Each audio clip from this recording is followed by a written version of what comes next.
ಆಡದವ್ರು ಬಂದು ಪಿ ಶ್ರೀನಿವಾಸ್ ಅಂತ ಹೇಳ್ತಾರೆ. ಅವತ್ತು ಅವ್ರ ತಾಯಿ ತೀರ್ಕೊಂಡಿದ್ರು, ಆದ್ರೂ ಬಂದು ಆ ಹಾಡನ್ನ ಆಡಿದ್ರು ಅಂತ ಹೇಳ್ತಾರಲ್ಲ. ಅವ್ನು ನೋಡಿದ್ರೆ ತಾಯಿ ಸುತ್ತೋಗಿದ್ದಾನೆ ಅಂತಂದರೆ, ನಾವು ನೋಡಿದ್ರೆ ಶೃಂಗಾರ ಸಾಹಿತ್ಯ ಆಡಿಸ್ಬೇಕು ಅಂತಿದ್ದೀವಲ್ಲ.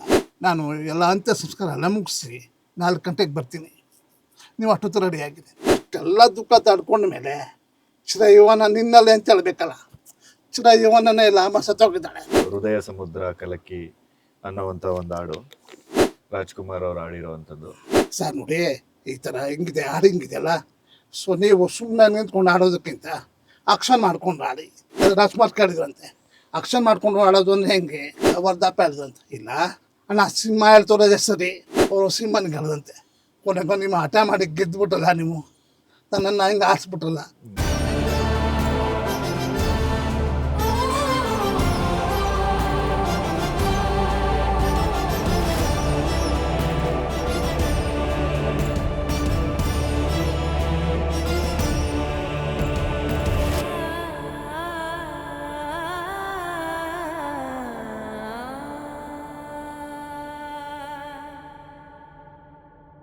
ಎಲ್ರಿಗೂ ನಮಸ್ಕಾರ.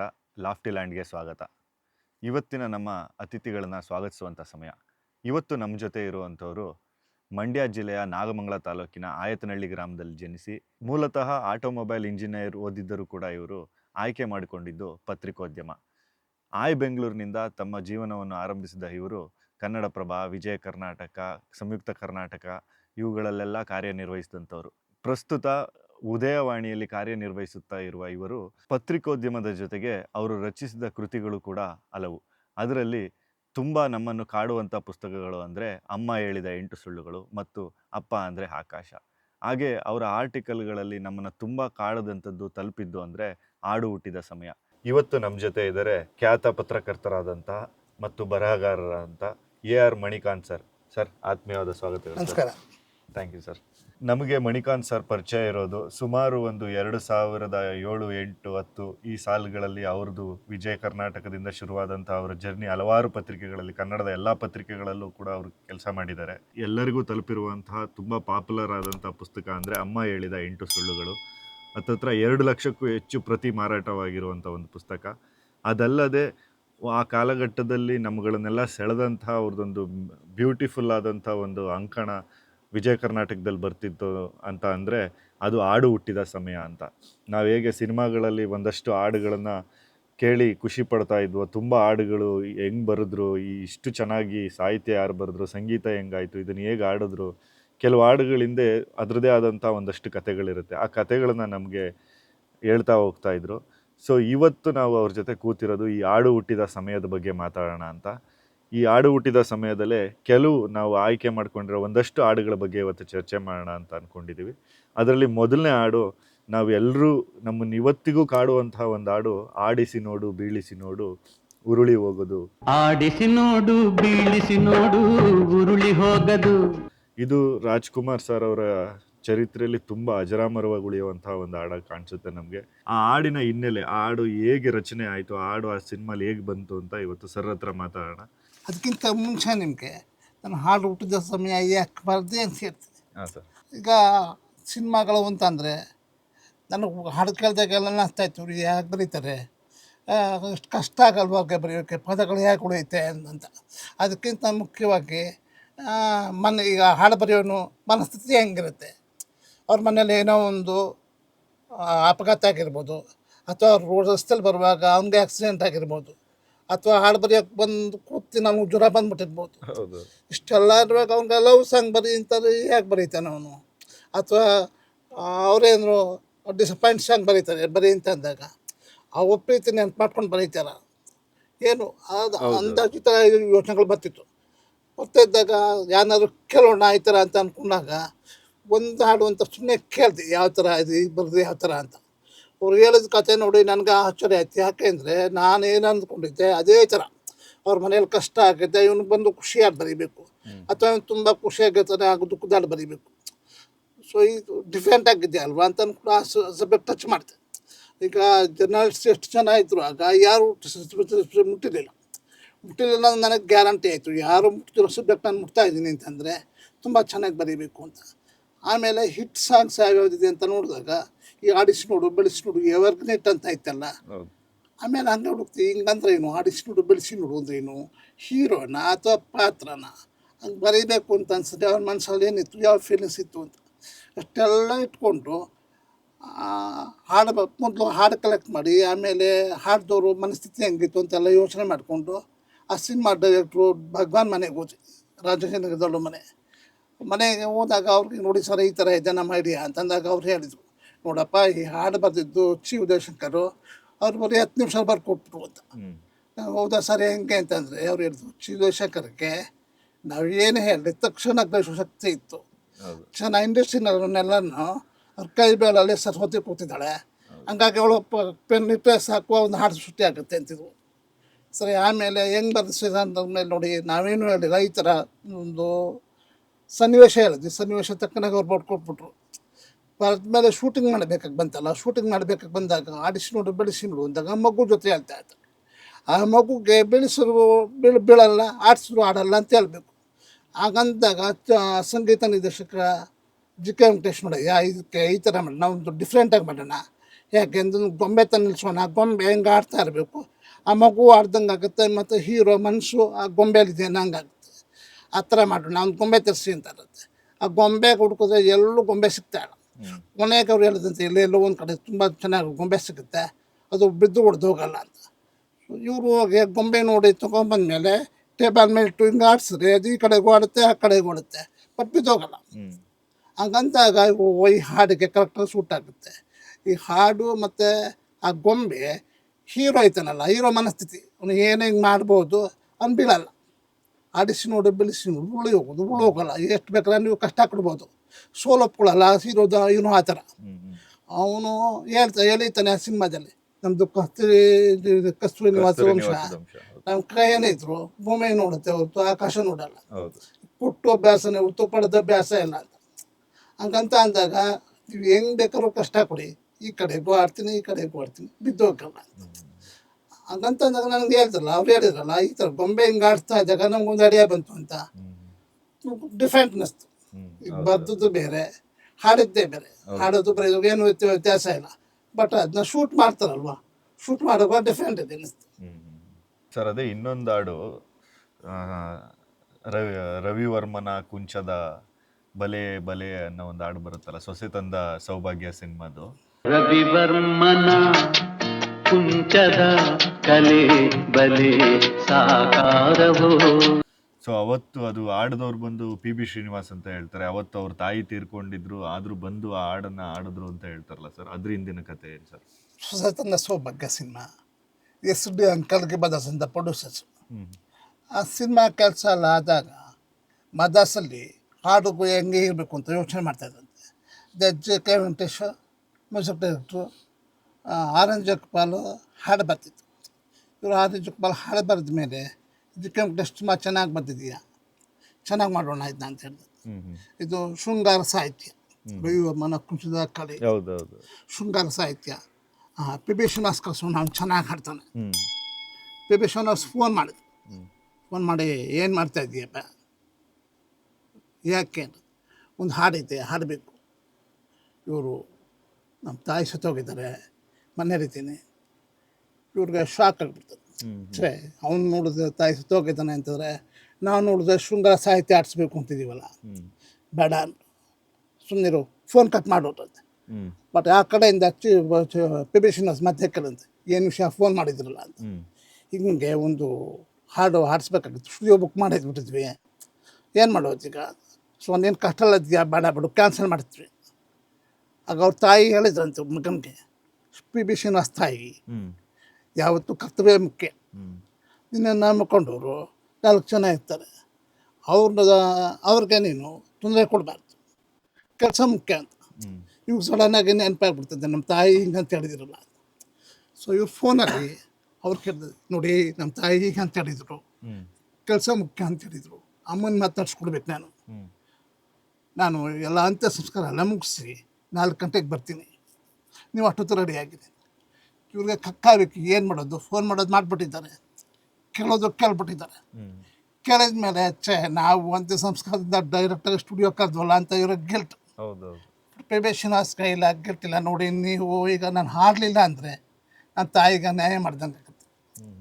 ಸರಿ ಆಯಿತು ಬನ್ನಿ ಅಂದ್ಬಿಟ್ಟು 4 ಗಂಟೆಗೆ ಅಂಥ ಸಂಸ್ಕಾರ ಮುಗಿಸ್ಕೊಂಡು ಸ್ನಾನ ಮಾಡಿಕೊಂಡು ಬಂದ ತಕ್ಷಣ ಅವ್ರು ಹೇಳಿದಂತೆ ರೆಡಿನ ಇವರು ರಿಲ್ಯಾಕ್ಸ್ ಆಗು ಪರವಾಗಿಲ್ಲ ಸ್ವಲ್ಪ ರಿಲ್ಯಾಕ್ಸ್ ಆಗು ಟೈಮ್ ಇದೆ.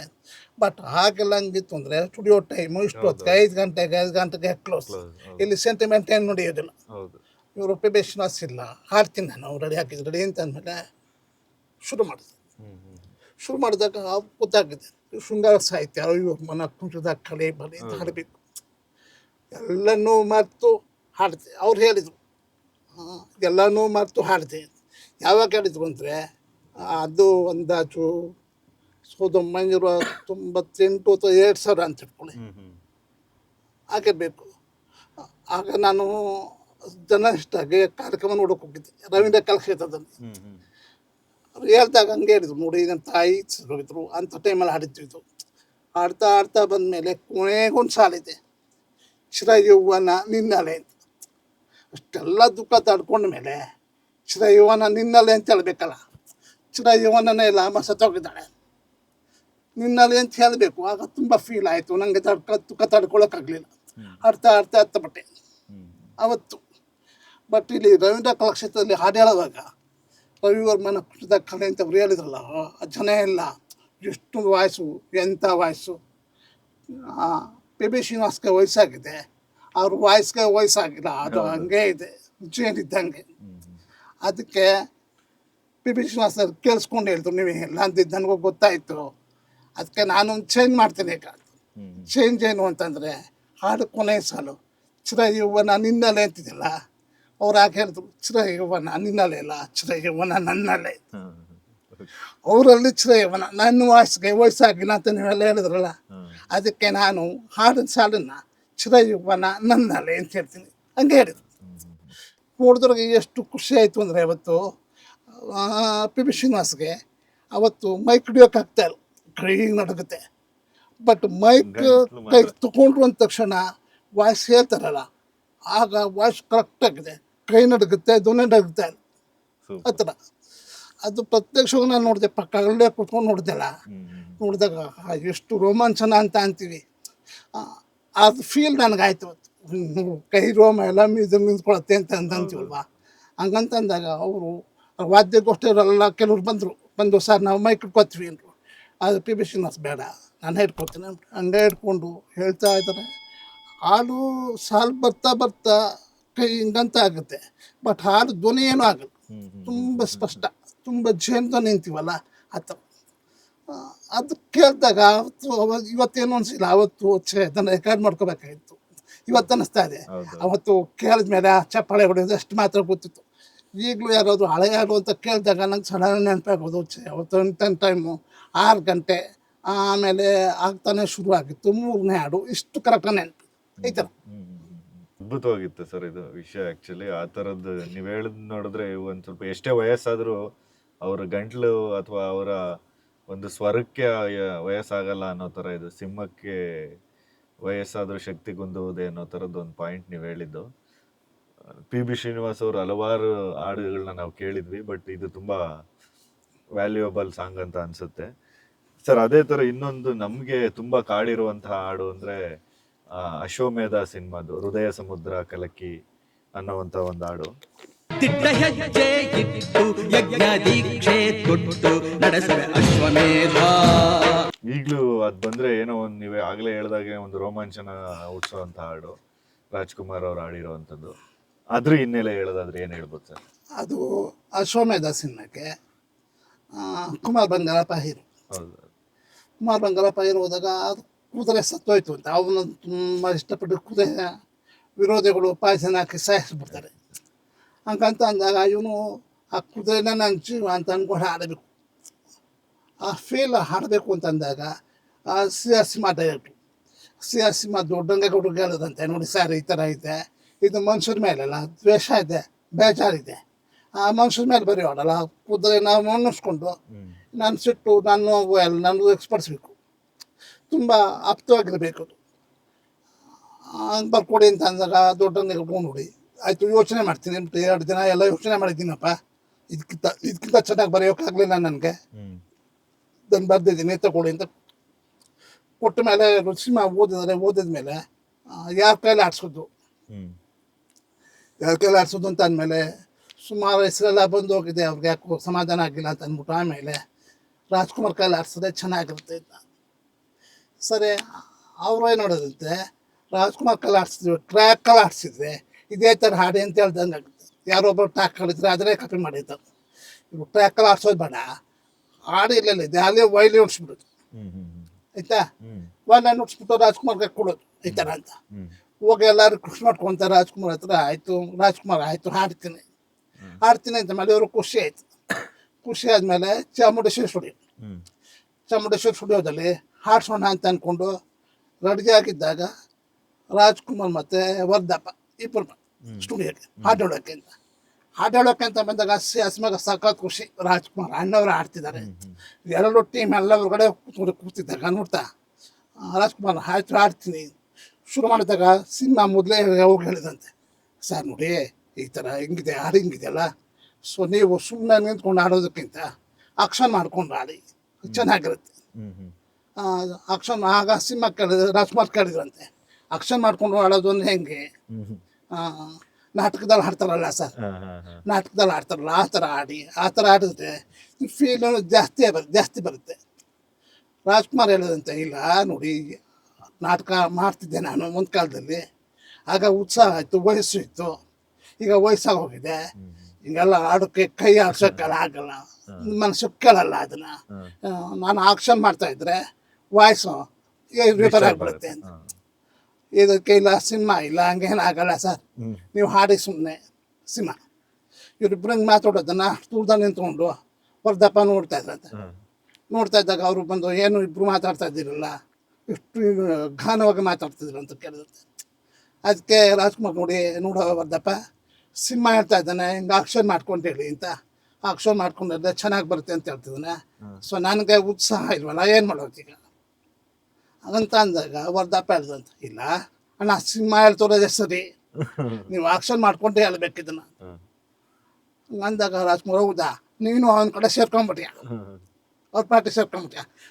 ರಾಜ್ಕುಮಾರ್ ಹೇಳ್ತಾನೆ, ನೋಡಿ ನಿಮ್ಮ ಪಾರ್ಟಿ ಮೆಜಾರಿಟಿ ಇದೆ, ಈಗ ನಾನು ನನ್ನ ತಮ್ಮ ಹೆಂಗೆ ಹೇಳ್ತಾನೆ ಹಂಗೆ ಕೇಳ್ತೀನಿ ಅಂತ ಅಂದಮೇಲೆ ಫಸ್ಟ್ ಸ್ಟಾರ್ಟಿಂಗ್ ಏನು ಮಾಡಿದಂತೆ, ಸ್ಟಾರ್ಟಿಂಗ್ ಒಂದು ಪ್ಯಾರ ಇದೆಯಲ್ಲ, ಫಸ್ಟ್ ಚರಣ ಆಕ್ಷನ್ ಇಲ್ಲ, ಆಕ್ಷನ್ ಸುಮ್ಮನೆ ಹೇಳಿದಂತೆ.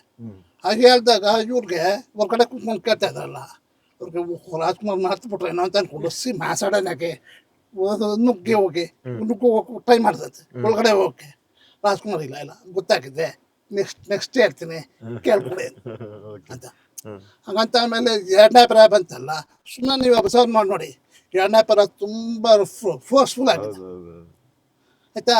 ಆ ಫೋರ್ಸ್ ಬಂದಾಗ ರಾಜ್ಕುಮಾರ್ ಆಕ್ಷನ್ ಮಾಡ್ತಾರಲ್ಲ, ಹಿಂಗೆ ಆಕ್ಷನ್ ಮಾಡೋಕೆ ಹೋದಾಗ ತುಂಬ ಸ್ವರ ತಾನೆಗೆ ರೈಸ್ ಆಗೋದು ಕಡಿಮೆ ಆಗೋದು ಚೆನ್ನಾಗಿ ಬಂತು, ತುಂಬ ಚೆನ್ನಾಗಿ ಬಂದಿದೆ. ತುಂಬ ಚೆನ್ನಾಗಿ ಬಂದಮೇಲೆ ಇವರೆಲ್ಲ ನೋಡೋದು ಹೊರಗಡೆ ಕೂತ್ಕೊಂಡು ನೋಡ್ತಾರೆ, ರಾಜ್ಕುಮಾರ್ ಆಕ್ಟ್ ಮಾಡ್ತಾ ಇದ್ದೀರಾ ಅಥವಾ ಆಟ ಆಡ್ತಾ ಇದ್ದಾರೆ ಗೊತ್ತಿಲ್ಲ. ತುಂಬ ಅವ್ರ ಪಾಡಿಗೆ ಅವರು ತಲ್ಲೀನತೆ ಎಲ್ಲ ಮರ್ತ್ಬಿಟ್ಟಿದ್ದಾರೆ, ಮರ್ತ್ಬಿಟ್ಟು ಅವ್ರ ಪಾಡಿಗೆ ಅವ್ರು ಆಡ್ತಾ ಕೈ ಆಕ್ಷನ್ ಎಲ್ಲ ಚೆನ್ನಾಗಿ ಆಗ್ತಾ ಇದೆ. ಆಮೇಲೆ ವರ್ಧಪ್ಪ ಕೂತ್ಕೊಂಡು ಯಾರು ಮಾತಾಡಬೇಡಿ, ಅವ್ರ ಪಾಡಿಗೆ ಹಾಡು ಬರಲಿ ಅಂತ. ಆಮೇಲೆ ಹಾಡಿ ಬಂದಮೇಲೆ ಏನು ಮಾತಿಲ್ಲ, ಹೆಂಗೆ ಮಾತಾಡೋದು ಹೆಂಗೆ ಶುರು ಮಾಡೋದು ಅಂತಲೇ ಗೊತ್ತಾಗಿಲ್ಲ ಅವ್ರಿಗೆ. ರಾಜ್ಕುಮಾರ್ ಸುಮ್ಮನೆ ಕೂತ್ಕೊಂಡು ಮತ್ತೆ ಹಾಡಾಯ್ತಲ್ಲ. ಆಮೇಲೆ ಹೆಂಗೆ ಬಂದಿದೆ ನೋಡೋಣ ಸ್ಯಾಂಪಲ್ ಕೆಲ್ಸಿ ಅಂತ ಕೆಲ್ಸದ ಮೇಲೆ ತುಂಬ ಚೆನ್ನಾಗಿ ಬಂದಿದೆ. ಅವರು ಸಿನಿಮಾನಿಗೆ ಹೇಳಿದಂತೆ, ಕೊನೆಗೂ ನಿಮ್ಮ ಹಠ ಮಾಡಿ ಗೆದ್ದುಬಿಟ್ಟಲ್ಲ, ನೀವು ನನ್ನನ್ನು ಹಿಂಗೆ ಆರಿಸ್ಬಿಟ್ರಲ್ಲ, 25 ವರ್ಷಕ್ಕೆ ತೊಗೊಂಡು ಹೋದ್ರಲ್ಲ ನನ್ನನ್ನು ವಾಪಸ್ ಅಂತ. ಸಿನಿಮಾ ಸಾರ್ ತುಂಬ ಖುಷಿ ಆಯಿತು, ನೀವು ಹೇಗೆ ಹೇಳಿದ್ರಲ್ಲ ಅದೇ ನನ್ನ ಖುಷಿ ಅಂತ. ಹಾಗಂತ ಮೇಲೆ ರಾಜ್ಕುಮಾರ್ ನೋಡಿ ನನಗೆ ಇನ್ನೊಂದು ಸಲ ಕೇಳಬೇಕು ಅನಿಸುತ್ತೆ, ಇನ್ನೊಂದು ಸಲ ಹಾಕಿ ಅದನ್ನೇ ಎರಡನೇ ಸಲ ಹಾಕಿದಾಗ ಕೂಡ ಅವು ತುಂಬ ಚೆನ್ನಾಗಿ ಬಂದಿದೆ. ಸಮಾಧಾನ ಆಯ್ತು ಎಲ್ಲರಿಗೂ. ನಿಮ್ಗೆ ಯಾರಿಗೂ ಸಮಾಧಾನ ಆಗಿಲ್ಲ ಅಂದರೆ ಇನ್ನೊಂದು ಸಲ ಹೇಳ್ತೀನಿ, ಇನ್ನೊಂದು ಸಲ ಹೇಳ್ಬೇಕು ಅಂತ ಅನ್ಸೋಂಗೆ ಇಲ್ಲ, ಅಷ್ಟು ಚೆನ್ನಾಗಿ ಬಂದಿದೆ ಅಲ್ಲ ಸರ್, ತುಂಬ ಚೆನ್ನಾಗಿ ಬಂದಿದೆ, ತುಂಬ ಖುಷಿ ಆಯಿತು. ಸೊ ಅದು ಹಾಡ್ಬಿಡ್ತೀನಿ ಹೃದಯ ಸಮುದ್ರ ಹಾಡು. ನನಗೆ ಸಿನಿಮಾ ಹೇಳಿದಾಗ ರಾಜ್ಕುಮಾರ್ ಯಾವ ಥರ ಆಕ್ಷನ್ ಮಾಡೋದು ಅಂತ ಅವರು ಆಕ್ಟ್ ಮಾಡಿ ತೋರಿಸ್ರು. ಸೊ ನನಗೆ ರಾಜ್ಕುಮಾರ್ ಆಕ್ಷನ್ ನೋಡಲಿಲ್ಲ, ಬಟ್ ಸಿನಿಮಾ ಹೆಂಗೆ ಮಾಡೋದು ಅದಕ್ಕಿಂತ ಚೆನ್ನಾಗಿ ಮಾಡ್ತಾರೆ ನಮ್ಗೆ ಮಾಡಿ ತೋರಿಸಿದ್ರು ಅವರು. ಈ ಥರ ಆಯಿತು, ಈ ದಿನಲ್ಲಿ ಈ ಥರ ಆಯಿತು, ಈ ದಿನಲ್ಲಿ ಹಿಂಗೆ ಮಾಡಿದ್ರು, ಹಾಡು ಮುಗಿದ ಮೇಲೆ ಹಿಂಗೆ ಮಾಡಿದ್ರು, ಕೊನೆಗೆ ಮುಷ್ಟಿ ನನಗೆ ಹಿಂಗೆ ಗುದ್ದಿದ್ರು ಅಂತೆಲ್ಲ ತೋರಿಸ್ಕೊಡು ಸಿನಿಮಾ. ಅದು ನೋಡಿದಾಗ ನನಗೆ ಅಂದಾಜು ಎಲ್ಲ ಏನಾಗಿರ್ಬೋದು ರೆಡಿ ಸಿಕ್ತು. ಸೂಪರ್. ಆಮೇಲೆ ಇದನ್ನ ಬರ್ದೆ ಅಂತಂದಾಗ ಹಾಡುಟಿ ಸಮಯ ಅನ್ಕೊಂಡಲ್ಲ ನಾನು ಬರ್ದೆ ಅಂದಾಗ ತುಂಬ ಜನಕ್ಕೆ ಅನ್ನಿಸ್ತು ಈ ಥರ ಆಗಿದೆ, ಕತೆ ಹಿಂಗೂ ಇದೆ. ಆ್ಯಕ್ಚುಲಿ ಕತೆ ಹಿಂಗಿದೆ ಅಂತ ನನಗೂ ಗೊತ್ತಿರಲಿಲ್ಲ ಅವ್ರು ಹೇಳೋ ತನಕ. ಆಯ್ತಾ? ಕಿಲಾಡಿ ಜೋಡಿ ಅದರಲ್ಲಿ ಒಂದು ಹೊಸದ ರೀತಿಯಾದ ಒಂದು ಸಾಂಗ್ ಇದೆ, ಆಕ್ಚುಲಿ ಕರಾಟೆ ಮೇಲೆ ಒಂದು ಹಾಡು ಮಾಡಿದ್ದಾರೆ. ಅಮೇಶ್ ತುಂಬ ಜಾಲಿ ಫೆಲೋ ಮೊದಲಿಂದ. ಯಾವ ಪಾತ್ರ ಸಿಕ್ತು ಇಂಥದ್ದೇ ಮಾಡಬೇಕು ಅಂತೆಲ್ಲ ಅದು ಸಿಕ್ಕಿದ್ರೆ ಇವರು ತಮಾಷೆ ಮಾಡಿದ್ರಂತೆ. ದೊಡ್ಡಂಗೆ ಹುಡುಗರು ಬರೆಯೋಕ್ಕಾಗಲ್ಲ, ಏನೋ ಬರೀತಾರೆ. ಈ ಕರಾಟೆ ಪಂಚ್ ಕೊಟ್ಟರೆ ಎಲ್ಲರೂ ಹೆದರ್ತಾರೆ ಅಂತ ಅಂದಮೇಲೆ ಎಲ್ಲ ಹೆಣ್ಮಕ್ಳು ಕೂಡ ಕರಾಟೆ ಕಲಿಸ ಶುರು ಮಾಡ್ತಾರೆ. SP ಬಾಲಸುಬ್ರಹ್ಮಣ್ಯಂ ನಿಮ್ಮ ಕೈಲಿ ಆಡಿಸ್ತಿದ್ರು. ಅವ್ರು ಹೇಳಿದಂತೆ ಏನು ಕೊಟ್ರೆ ನಾವೆಲ್ಲ ಸಾಫ್ಟಾಗಿ ಆಡ್ತೀವಿ ಅಂತಾರೆ, ನಮ್ಮ ಕೈಲೂ ಕೂಡ ಕರಾಟೆ ಆಡೋಕೆ ಎಷ್ಟು ಫೋರ್ಸ್ ಇರುತ್ತೆ